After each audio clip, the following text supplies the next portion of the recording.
At our wedding anniversary party, held at my wife's family villa, my mother-in-law suddenly pointed straight at me and said loudly, "He's just the help," right in front of the entire family. My wife laughed along like it was some harmless joke. I stood there in silence as they took the jacket I was wearing, handed it to a guest, and said, "Hang this up." Then they told me to carry the drink tray. I didn't argue. I didn't raise my voice. That night, I walked out to my car, sat alone in the dark, and made one quiet phone call to my lawyer. Because some humiliations don't deserve a response, they deserve a plan. If you've ever been disrespected, mocked, or reduced by the people closest to you, subscribe to this channel. These stories aren't about shouting. They're about patience, dignity, and taking control back when no one expects it. Have you ever stayed silent and let your actions speak later? I pulled into my mother-in-law's driveway in Buckhead with my tie already loosened and my shoulders still tight from work.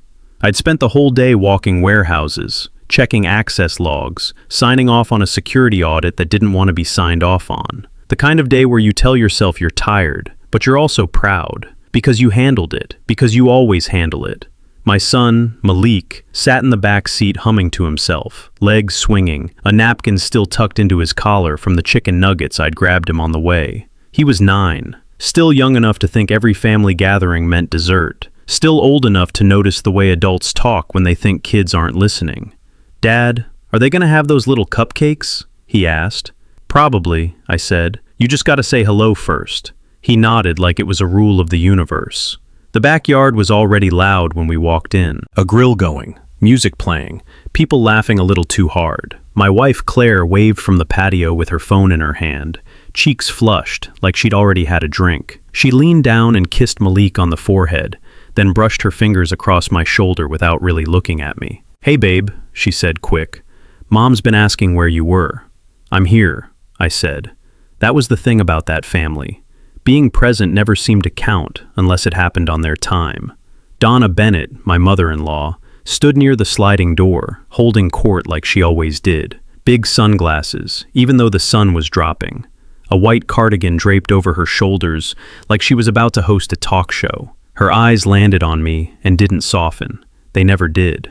"Well, look who decided to show up," she said.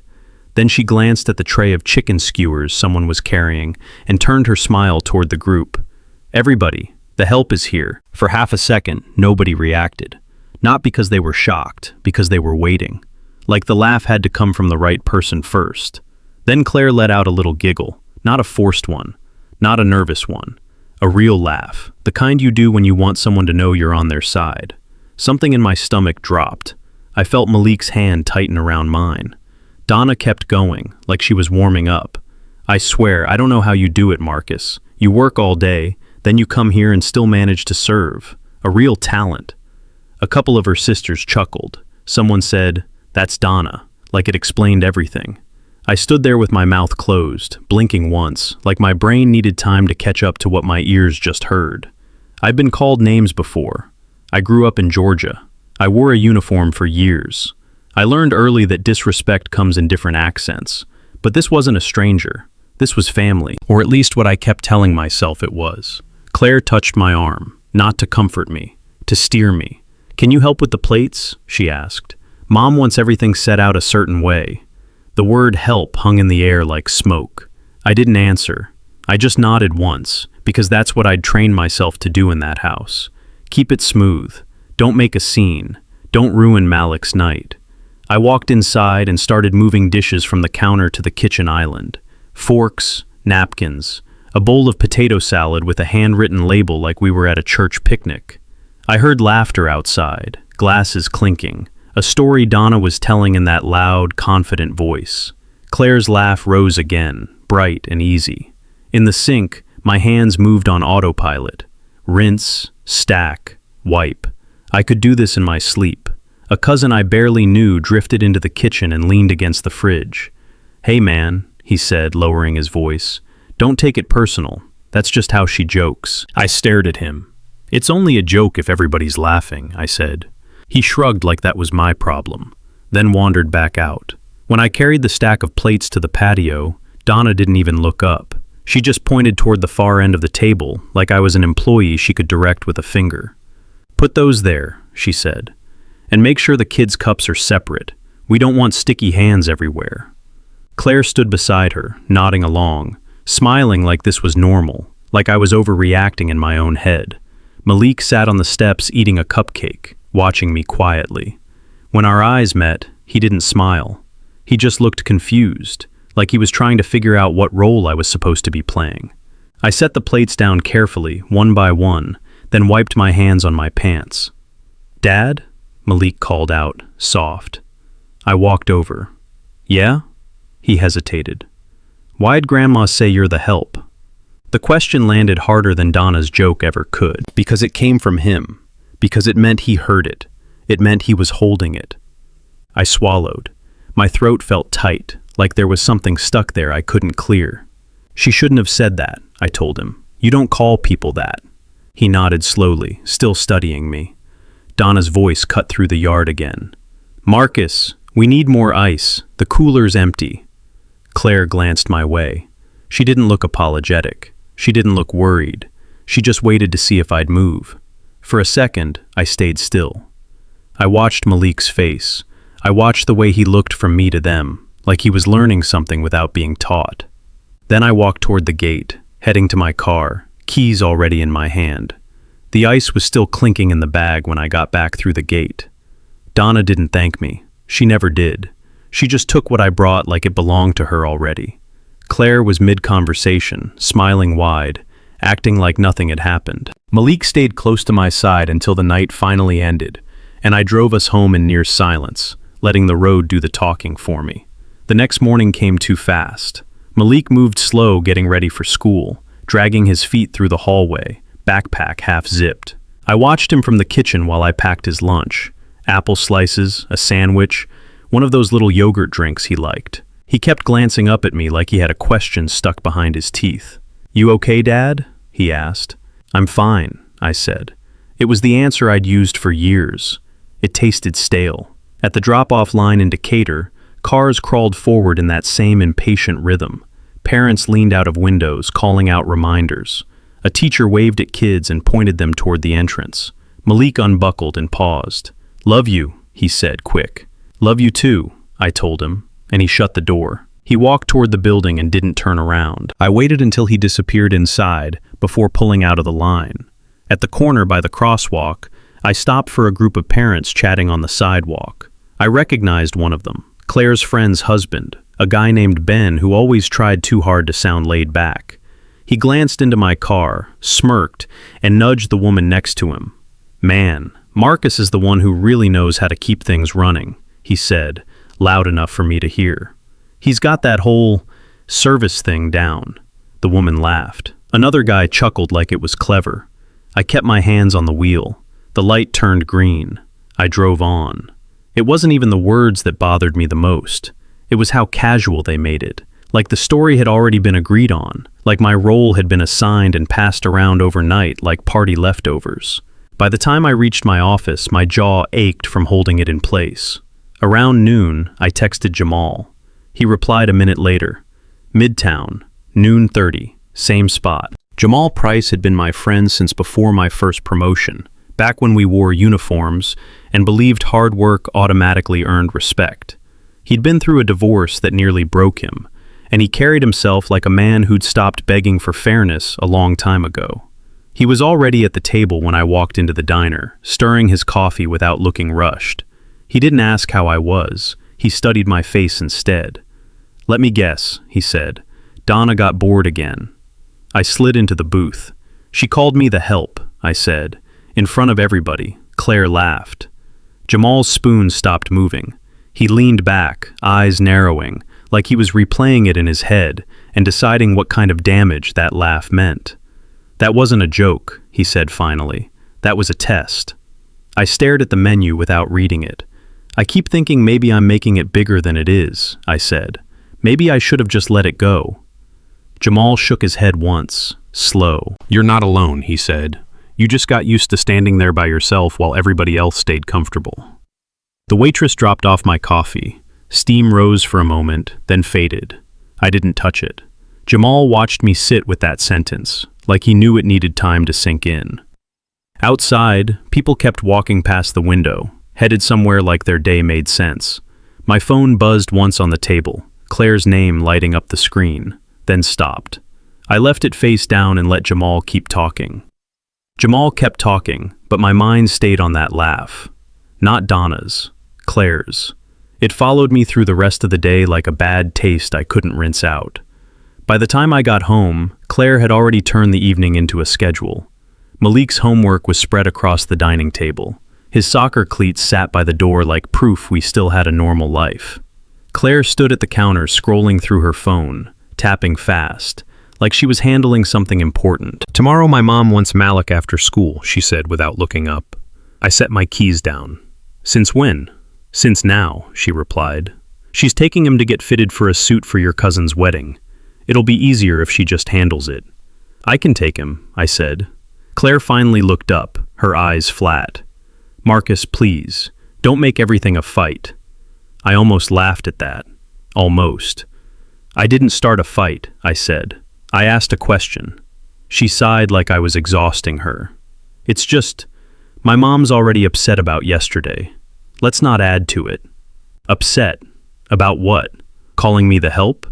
I held my tongue because Malik was within earshot.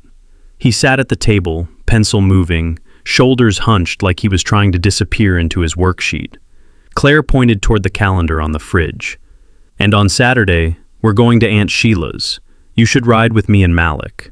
Mom will meet us there." "Why?" I asked. "Because," she said, stretching the word out, "that's what we're doing." It wasn't the plans, it was the tone, the assumption that my time belonged to her family, that my role was to follow directions, not make decisions. Later that night, after Malik fell asleep, I sat on the edge of our bed scrolling through my phone, not even sure what I was looking for. My social media was mostly work contacts, old friends, sports highlights, nothing dramatic.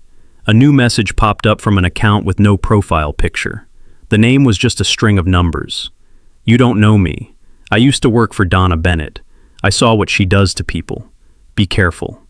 I stared at it for a long moment. My first instinct was to delete it. Spam. A prank.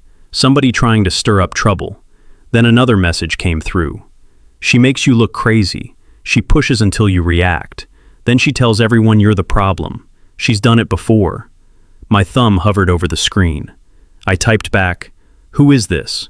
The reply came almost immediately. "Doesn't matter. Just don't let her corner you without proof. That's how she wins. No apology, no sympathy, just a warning, delivered like a fact." I locked my phone and sat there listening to the house. Claire moved around in the bathroom, water running, drawers opening and closing. Normal sounds, normal life, except it didn't feel normal anymore. I got up and walked into the garage. The garage was my space. Tools on the wall, a small workbench, the security panel mounted near the door. I'd installed the camera system myself after a string of break-ins in our neighborhood. Claire had rolled her eyes when I did it, called me paranoid, but she never argued once it was up. Safety was easier to accept when someone else did the work. I tapped the screen and pulled up the backyard footage from the party. There I was, carrying plates. There Donna was, pointing. There Claire was, smiling. I rewound, played it again. This time I watched faces instead of listening to words. Body language, timing, who looked away, who leaned in. Something shifted in my chest, not rage, not sorrow. A cold kind of clarity. If they wanted to treat me like a servant, fine. Servants notice everything. I clicked through the settings and made sure the recordings were saving automatically. Then I checked the cameras inside the house. Entry points, hallway, the one facing the garage door. Claire's car was in the driveway. Malik was asleep. The house was quiet.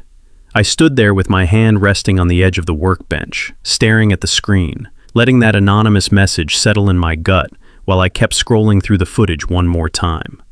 My finger was still on the screen when the garage door rattled, and Claire's voice floated in from the kitchen. "Marcus," she called, sharp like she'd been calling me all my life. "Are you coming or not?" I shut the panel off and walked inside. Claire stood by the front door with Malik already in his shoes. Donna had texted earlier about a family barbecue in Marietta, and Claire treated it like an order, not an invitation. "You're not going to start acting weird today," she said under her breath while Malik adjusted his backpack straps. Just be normal. Normal. Like being called the help was normal. Like pretending didn't cost anything. The drive to Marietta took less than an hour, but it felt longer. Claire talked about traffic, about Malik's schedule, about the outfit Donna wanted him to wear. I nodded when I needed to. Malik stared out the window, quiet, chewing on the inside of his cheek the way he did when something bothered him. The backyard was already full when we arrived. Smoke from the grill, people crowded around folding tables. Kids ran with paper plates in their hands. Someone handed Claire a drink the second she stepped through the gate. Donna kissed Malik's head, then turned to me with that same measured smile. "Marcus," she said, like she was checking a box. "You made it." No joke this time, that was how she worked. She'd cut you once, then act polite while everybody else bled. I stayed near Malik at first, keeping my hands in my pockets, letting him slip into the group of kids. The adults drifted into their usual clusters. I could feel eyes on me now and then. Not direct stares, the quick kind people think you don't notice. Donna moved through the crowd like a manager. Claire followed her like an assistant. After a while, Donna clapped her hands. "Okay, everybody," she announced. "Food's almost ready. Marcus, can you help me in the back for a second?" The way she said it made it sound reasonable, helpful, like she trusted me. Claire glanced over, then looked away. She didn't warn me. She didn't offer to come too. I walked toward the side of the house. The back kitchen door was open, and the air felt cooler inside. Donna waited near the counter with a few of her sisters and an aunt I'd met maybe twice. She closed the door behind me. Her smile faded. "I had a bracelet on the counter," she said, loud enough for the women to hear. "A family piece. It's gone." I didn't respond right away. I looked at the counter. A cutting board, a bowl of chips, a dish towel. No bracelet. Donna folded her arms. "I'm not accusing anybody," she said, then turned her head slightly toward me. "I'm just saying it was here, and now it isn't." One of her sisters gasped like she'd been waiting for that cue. Another woman whispered, "Oh my God," like the bracelet was a person. Donna stepped closer. Her voice dropped, but not enough. "Where did you put it, Marcus?" I felt my pulse pick up, but I kept my face steady. "I didn't touch your bracelet," I said. Donna's eyes narrowed, pretending to be hurt. "So you're calling me a liar?" "That's not what I said," I replied. "I said I didn't touch it." Aunt Sheila appeared in the doorway, drawn by the tension. "What's going on?" she asked. Donna turned toward her, playing the role perfectly. "My bracelet is missing. It was right here. I asked Marcus if he moved it, and now he's getting defensive." Defensive. That word was a weapon. It made silence look like guilt. A few more people stepped inside. Cousins, uncles, somebody's boyfriend. The kitchen filled fast, shoulder to shoulder, like they were gathering for a show. Claire walked in last. She looked at me first, then at her mother, then at the growing crowd. Donna's lips tightened. "If you have nothing to hide, then why are you upset?" A man in the corner, someone I'd met once at a wedding, muttered, "Man, they gotta teach guys like that their place." The sentence slid under my skin like a splinter. I looked around the room at faces that had already made up their minds. Claire stood beside her mother, arms crossed, chin lifted. She didn't have to yell. She didn't have to insult me. Her silence did the job. I nodded once, almost to myself. "I'm leaving," I said. Donna scoffed. "Of course you are." I didn't argue. I didn't beg. I walked past them back into the yard, scanning for Malik, my eyes moving fast over the kids, the chairs, the table, while voices behind me rose into a mess of whispers and outrage. I found Malik by the bounce house, holding a half-eaten hot dog and staring at the ground like he'd done something wrong. "Hey," I said, keeping my voice steady. "Come on, we're going." He didn't argue. That scared me more than anything. Kids argue when they feel safe. Claire caught up as we crossed the yard. "Marcus, don't do this," she said, teeth clenched, smile still pasted on for everyone watching. "You're making it worse." I opened the car door for Malik. "What's worse is letting my son think this is normal," I said. Claire's eyes flashed. "You always have to turn everything into some big statement." I didn't answer. I buckled Malik in, walked around, got behind the wheel and pulled out without looking back. The silence followed us all the way home, and it didn't lift in the days after. Claire stayed cold, moving through the house like I was a coworker she didn't respect. Donna called twice. I didn't pick up. Then the calls shifted to texts. Then the texts turned into group messages with cousins and aunts asking if I was okay and telling me Donna was worried. Worried wasn't the word. They were tightening the net. By Saturday morning, I couldn't breathe in my own living room without feeling watched. So I told Malik to grab a jacket and we drove to Stone Mountain Park. He liked it there. Big open space. Enough room to run without being told to calm down. I walked beside him on the trail, hands buried in my pockets, listening to his sneakers crunch over gravel. After a few minutes, he asked the question he'd been carrying since Buckhead. "Dad, why does Grandma Donna call you that?" he said. "What?" I asked, even though I knew. "Like, the help." He glanced up at me. "Ben's son said it too at school. He said you're good at serving people." My chest tightened. Not because of Ben's son, because Malik had heard it twice now. I slowed down, keeping my steps even. "She says it because she wants to make herself feel bigger," I told him. "And she wants people to think she can talk to me any way she wants." Malik frowned. "But you're my dad." "I know," I said. "And that's why it's not okay." He kicked at a rock, sending it off the path. Mom didn't tell her to stop. That one hit clean. No padding. No excuses. I didn't answer right away. I just kept walking, letting the cold air burn my lungs a little, letting the truth settle where it needed to settle. We reached the grassy area near the lake, and Jamal was already there, leaning against his truck like he'd been waiting a while. He nodded at Malik, then looked at me. "You look like you haven't slept," he said. "Feels like I haven't," I replied. Malik ran toward a bench with a snack bag, giving us space without being told. Jamal watched him for a second, then turned back. "They're calling people," I said. "Donna's working the family. Claire's acting like I'm the problem." Jamal didn't offer comfort. He never did. He just asked one question, calm and direct. "What do you want your son to grow up seeing?" he said. "A man who takes it, or a man who draws a line?" She cooked dinner, set 2 plates down, hers and Malik's, then hesitated and slid a 3rd plate toward my side without meeting. Inside, I met with a woman Jamal had recommended. Her name was Ms. Patel, mid-40s, calm voice, the kind of person who didn't waste words. She didn't ask me how I felt. She asked what happened. I told her the facts, clean and in order. She listened without interrupting, then nodded slowly. "Public accusations like that," she said, "they're not harmless. They can affect custody, reputation, employment. The best thing you can do is document and stay consistent." "I'm not trying to destroy anyone," I said. "I didn't say you were," she replied. "I'm telling you to protect yourself." She explained the process in simple terms, how claims get made, how people try to weaponize family courts, how patterns matter more than one loud moment. She asked if I had witnesses. I told her about the anonymous message, about the cameras. Her eyes sharpened a little. "Keep your communications short," she said. "No arguing in texts. No phone calls you can't prove. And don't meet Donna alone." I walked out of that building with the same steady steps I used after a hard meeting at work. The difference was, my stomach wasn't twisted anymore. It was focused. On the drive back to Decatur, I noticed a gray sedan behind me for 3 turns. Could have been nothing. Atlanta traffic was full of gray sedans. Still, it stayed close until I merged onto my exit, then it kept going straight. When I pulled into my neighborhood, another car sat across the street from my house with its engine running. A man stared down at his phone. He didn't look up when I parked. He didn't wave. He didn't move. I walked inside anyway. That night, after Claire went to bed, I checked my camera system and saw a notification. 2 failed login attempts from an unfamiliar device.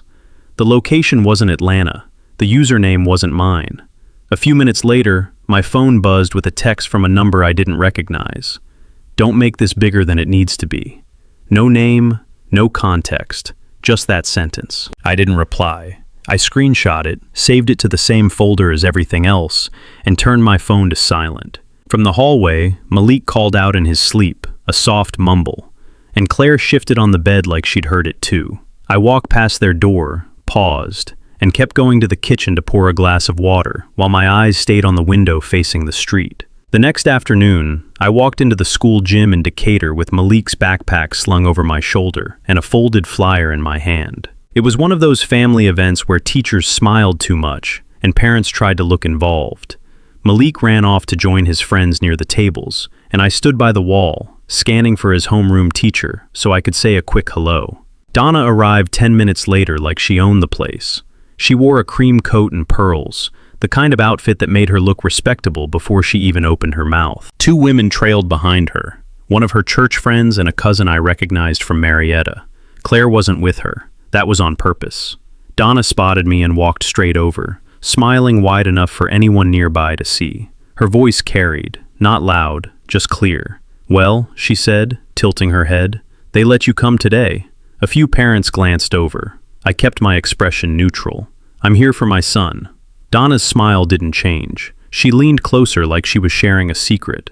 "You know," she said, "I told Claire we should keep things calm for Malik. Kids don't need instability." She said instability the way people say danger. Soft, careful, loaded. A teacher walked by and gave Donna a polite nod. Donna nodded back like she was part of the staff. "I'm glad you made it," she said, still smiling. "It's important for Malik to have adults around him that he can trust." There it was. Not an accusation, an implication. The kind that hangs in the air and makes strangers start filling in the blanks for you. I looked past her at Malik. He was laughing with another kid, holding a glue stick like a microphone, carefree for the moment. "You done?" I asked. Donna blinked, offended by how flat my voice sounded. "I'm just concerned," she said, turning slightly so her audience could see her face. "That's all." "Save your concerns," I replied. "I'm not doing this here." Donna's eyes narrowed for a split second, then she recovered. She patted my arm like I was a teenager who needed guidance. "Of course," she said. "I don't want a scene either." She walked away, leaving me standing there while two mothers nearby exchanged a look like they'd just heard something they weren't supposed to hear. I didn't move. I didn't chase her. I stood with my hands in my pockets until my breathing steadied again. Then I went to Malik's table and helped him carry his craft project to his cubby like nothing was wrong. At home that night, Claire didn't ask how the event went. She waited until Malik went upstairs. Then she closed the kitchen door and faced me like she'd rehearsed it. "You need to apologize," she said. I was still in my work clothes, washing dishes, letting warm water run over my hands because it gave me something to do. "Apologize for what?" I asked.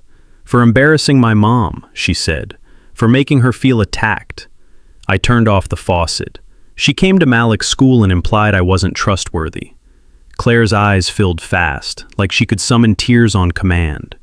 "You always do this," she said, voice shaking. "You take everything as disrespect. She's trying to help us. She's trying to protect Malik from whatever you're going through."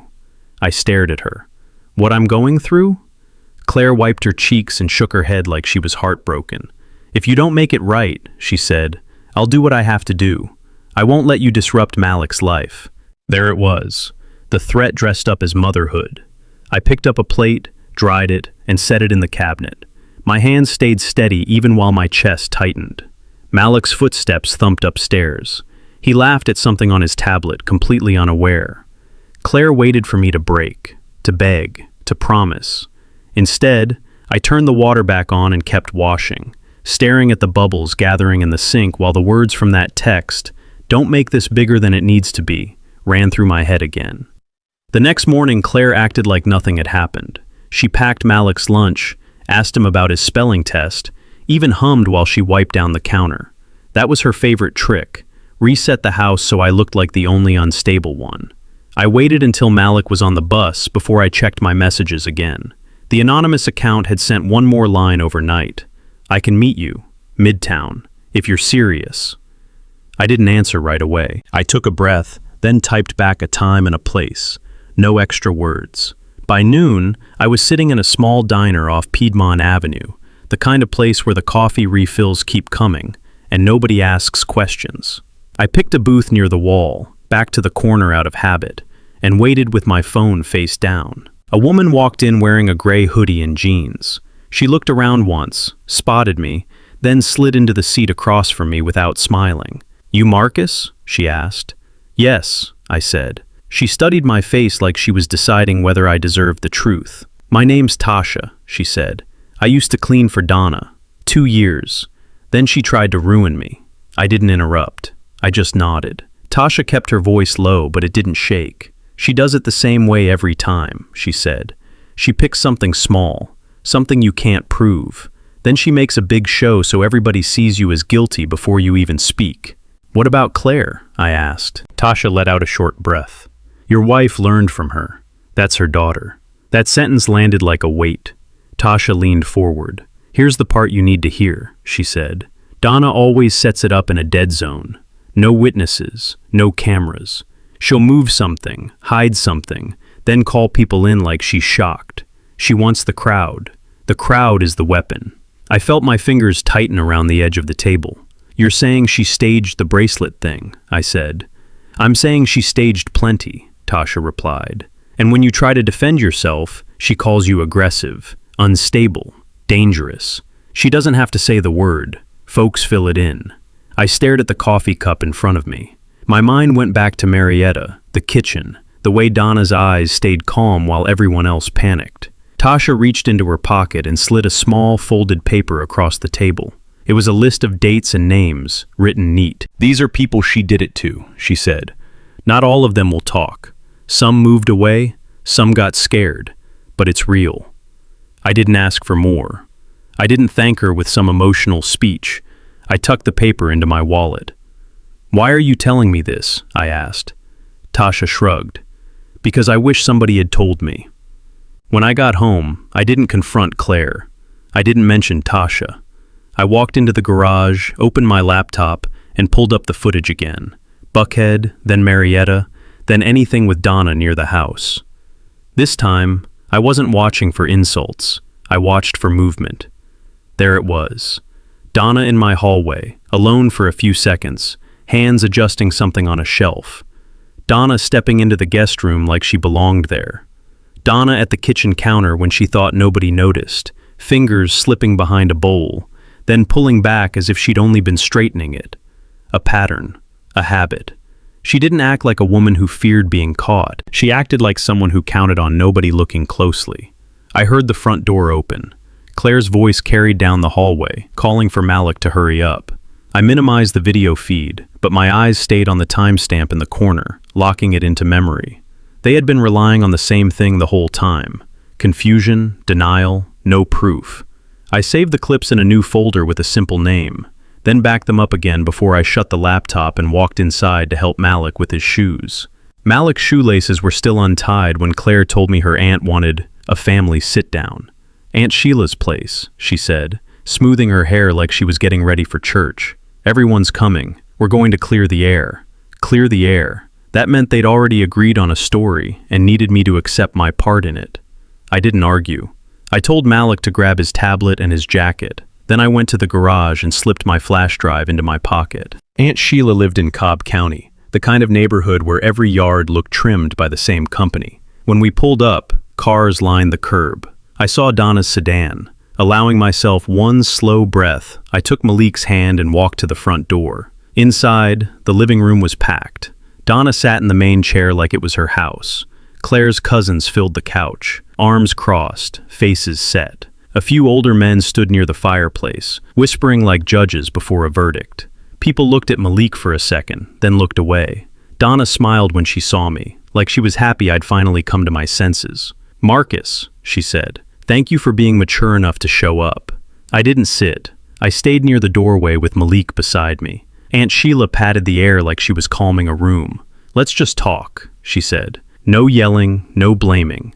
Donna leaned forward. "I'll start," she said, ignoring the request immediately. "I have been nothing but kind to you. I welcomed you into my family. And yet, you keep disrespecting me. You keep causing scenes. You keep making Claire cry." Claire's eyes were already wet. She sat close to her mother, hands clasped, looking fragile on purpose.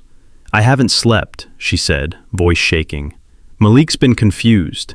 I don't know what's happening to you, Marcus." There it was again. "What's happening to you?" A cousin spoke up. "Man, you can't keep acting like this. Everybody saw what happened in Marietta." Someone else added, "Donna didn't have to invite you at all." I let them talk. I watched who jumped in quickly, who stayed quiet, who avoided my eyes. Donna kept leading the conversation, steering it like a driver who knew the route. Finally, Aunt Sheila looked at me. "Marcus, what do you have to say?" I reached into my pocket, pulled out my phone, and set it on the coffee table. "I'm going to say exactly what happened," I said, "and I'm going to show it." Donna's smile stiffened. Show what? I connected the phone and hit play. The first clip was Buckhead. Donna's voice came through clear. "Everybody, the help is here." Then Claire's laugh, bright, certain. A few people shifted. I didn't pause. I played the next clip. Marietta. Donna pulling people into the kitchen. Her voice again. "My bracelet is missing." Then her face as she turned toward me, already sure. The third clip was from my hallway at home. Donna alone, stepping into rooms, hands touching objects, moving like she owned the space. Timestamp visible. No crowd, no confusion, just her. Donna lurched forward, reaching for the phone. "Turn that off," she snapped. "That's private." I pulled it back before she could grab it. "This is my house," I said. "My cameras, my property." Claire began to cry louder, covering her mouth like she was the one being harmed. "You're recording us?" she sobbed. "How could you do that to me?" The room went quiet in a strange way. Not sympathy, not comfort. The kind of quiet people make when they realize the story isn't safe anymore. Donna stood up, face flushed. "That footage proves nothing," she yelled. "You're twisting things. You've always been good at playing victim." I looked at her. Then I looked at everyone else. "I'm not playing anything," I said. "I'm showing you." Someone cleared their throat. Another aunt whispered, "Oh my God." Donna turned toward Malik, eyes sharp. "Malik, baby," she said, switching voices in an instant. "Come sit with Grandma. Tell them how your daddy's been acting. Tell them what you've seen." Claire reached out too. "Malik, please," she said, trembling. "We're just trying to help." That was the moment they tried to use him, to make him the weight that forced me back into place. I stepped between them and my son. "Malik," I said, calm, "grab your jacket." He hesitated, looking around at the adults. Then he reached for his jacket without arguing. That same quiet obedience from Marietta. Donna's voice rose again. "You're taking him away from his family." I bent down and spoke low to Malik. "We're going to the car," I told him. "Wait with the door locked." He nodded and walked out with his head down, moving fast. When I came back inside, Donna was still standing, hands shaking, trying to pull the room back under her control. I faced her and Claire, then glanced at Aunt Sheila. "I'm done," I said. "No more gatherings. No more access to my home. No more private conversations. All contact goes through the proper channels." Donna's eyes widened. "You can't." "I can," I said, cutting her off without raising my voice. "And I will." Claire's crying turned into anger. "So you're just leaving?" she snapped. "You're tearing this apart." I looked at her, really looked, and saw how comfortable she was standing beside her mother. "I'm not tearing anything," I said. "I'm stepping out of what you built." I walked to the door, ignoring Donna's shouting behind me, and headed straight for the car where Malik sat waiting exactly like I told him to. Malik stared out the passenger window the whole drive back from Cobb County. He didn't ask questions. He didn't complain. He just held his tablet against his chest like it was a shield. At a red light near the highway, he finally spoke. "Are we going home?" he asked. "Not tonight," I said. "We're going somewhere safe." His eyebrows pulled together. "Is Mom coming?" I kept my eyes on the road. "Mom's staying where she is." He nodded once, slow, accepting it the way kids do when they sense the adult truth is too heavy. I took him to Jamal's place first. Jamal didn't ask for explanations. He opened the door, looked at Malik, then looked at me. "Guest room's ready," he said. "He can use the back bathroom." Malik went inside without being told twice. Jamal waited until the door shut, then spoke low. "You did what you had to do," he said. "I did what I could," I replied. The next few days were ordinary in the way big decisions often are. I went to work. I picked Malik up from school. I cooked simple dinners. I moved my clothes into duffel bags after Malik fell asleep, folded them tight, and stored them in Jamal's spare closet. I kept conversation short with Claire, only about Malik, only in writing, nothing else. Donna tried every angle. One day she left a voicemail crying, calling me her son. The next, she sent a message saying she had contacts and I was making a mistake. A cousin texted that I was breaking Claire. An aunt told me I was disrespecting elders. I saved everything. A week later, a detective called. Calm voice, professional. He said he had questions about an incident reported in Marietta, about a claim of theft and threats that didn't match the evidence they were seeing. He didn't say Donna's name right away, but he didn't have to. I answered what I could. I offered the clips.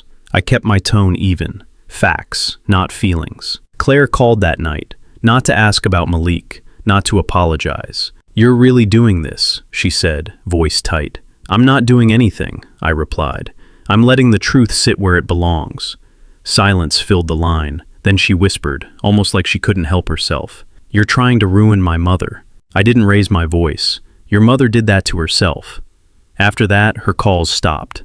The texts turned practical. Pickup times, school forms, doctor appointments, the parts of life that couldn't be twisted into drama. Donna's circle got quieter, too. People who had been loud at Aunt Sheila's started acting like they hadn't seen anything. The family group chat went dead. A few of them unfriended me. A few blocked me. I didn't chase any of it. One morning, I took Malik to school, waited until he walked inside, then drove straight to my house. Claire's car was gone. The driveway looked empty in a way it never had before. I went in, grabbed the last of my things, my father's watch, a framed photo of Malik when he was a toddler, the folder I kept with my notes and backups. I didn't take anything that wasn't mine. I didn't touch the wedding pictures. I didn't stop to stare at the couch where we used to sit. On the way out, I locked the door behind me and left the key in the mailbox like Miss Patel told me to. That afternoon, I stood at Hartsfield Jackson with one small bag in my hand and my phone buzzing in my pocket. The screen lit up with Claire's name, then Donna's, then a number I didn't recognize. I silenced it without reading. Malik walked beside me, backpack on, looking around the terminal like he was trying to understand what a new life looked like. I reached down and took his hand, felt his fingers wrap around mine. Then we joined the line for security without speaking.